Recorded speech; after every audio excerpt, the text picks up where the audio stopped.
You remember waking up when you were young to your mom and dad making breakfast downstairs and you could smell eggs and bacon and all that good stuff cooking up?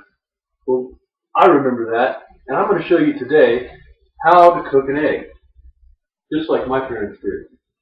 You need to start off with, of course, a frying pan, a spatula, some butter, and some pepper, and of course, the most important, the egg. First thing you do is you go ahead and put the frying pan on the stove and warm the stove up to about 350 degrees. Be careful, don't burn yourself. Once this pan is warm, add some butter. Go ahead and cook the egg with, and let that melt into the pan. Once it's melted, then you can go ahead and add your egg. When you crack your egg into the pan, make sure when you crack it, you don't get any shell in the pan.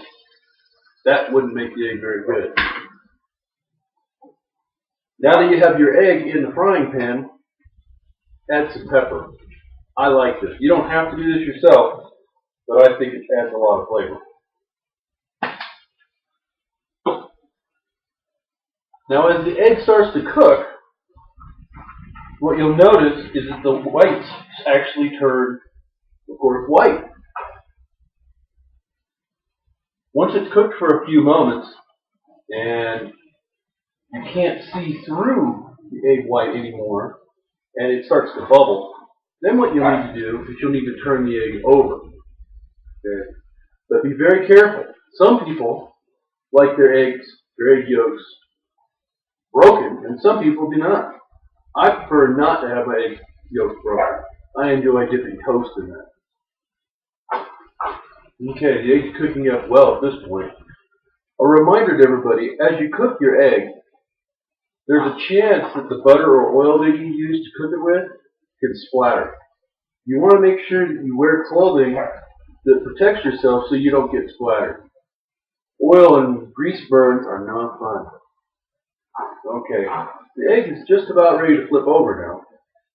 So be careful when you do this to get the egg loose in the frying pan. I'll get that up so you can see it. Here we go. Okay, the egg is loose in the frying pan. Now take your spatula, go under the egg, and then flip it over, just like that.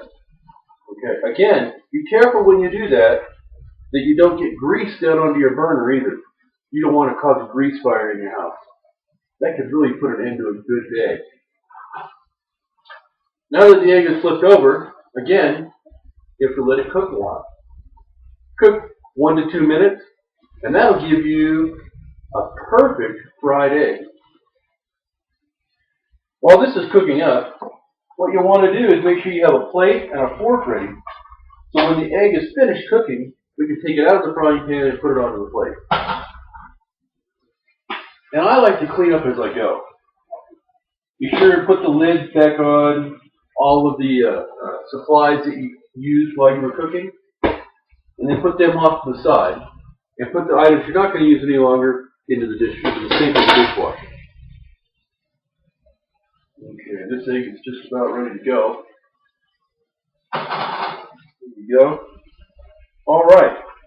Now that we've cooked the egg on both sides, again, take your spatula, get the egg loose from the frying pan, move it around in there a little bit, and then what we'll do is we'll get the plate ready, and we'll take the egg out of the frying pan and put it onto the plate.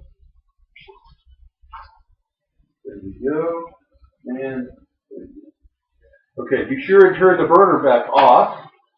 What you don't want to do is accidentally lean forward and burn yourself on that either. Okay. Some people would eat the egg just as it is now. Others, you could go a step further. You could put cheese on top of your egg. Or some people even like to put ketchup on their egg. I don't prefer ketchup on my egg. I think it tastes funny. Anyway, as I was saying. Now that you've cooked your egg and you put it on the plate, there's only one thing left to do, and that's to eat it. Before we do that, let me remind you, eggs have been shown to actually be healthy if eaten in moderation. Okay? People believed in the past that eggs were actually bad for you. Proven not to be true. Eggs are low in cholesterol and relatively healthy for each of us. So an egg every few days is not a bad thing. Perfection. Now that you've learned how to cook an egg, why don't you go out and try that on your own? And I hope you enjoy a good country-style breakfast. Thank you.